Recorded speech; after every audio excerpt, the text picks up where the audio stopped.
আসসালামু আলাইকুম। তাজরিন ডেইলি ব্লগে আপনাদের সকলকে স্বাগতম। আশা করি আপনারা সবাই ভালো আছেন। আমিও আল্লাহর রহমতে ভালো আছি। আজ নতুন একটা ব্লগ নিয়ে আপনাদের মাঝে উপস্থিত হলাম। সন্ধ্যায় হঠাৎ একটু আম মাখা খেতে মনে চাইলো, পাকা আম মাখা। সেজন্য একটু ঝাল মরিচ পুড়িয়ে নিলাম, তারপরে চিনি, লবণ, বিট লবণ আর এই যে কাসুন্দি এটা দিয়ে, আর এই যে আম, আপনারা সবাই দেখুন আমটা ভালো করে করে কেটে নিয়েছি।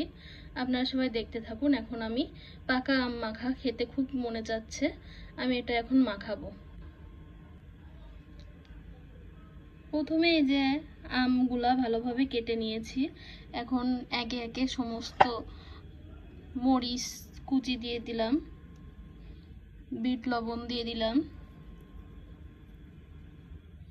চিনি দিয়ে দিলাম,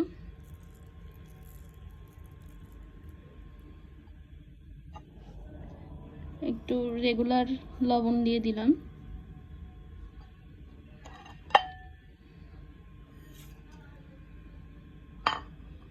এখন ভালো করে মেখে নেব।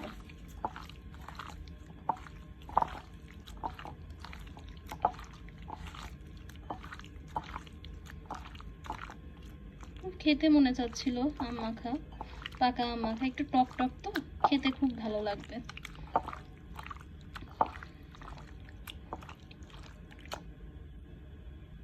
সমস্ত উপকরণ দিয়ে মেখে নিয়েছি, এখন কাসুন্দি দিব।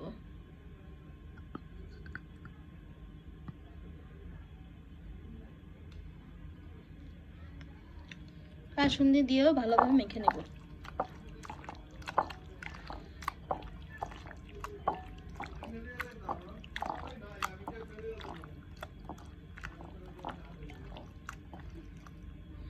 এই যে হয়ে গেল আমার আম মাখা। কার কার খেতে মনে চাচ্ছে কমেন্টের মাধ্যমে জানাবেন। আর তাজরিন ডেইলি ব্লগের সাথে থাকবেন সব সময়।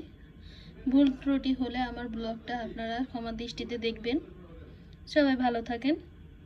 আসসালামু আলাইকুম, আল্লাহ হাফেজ।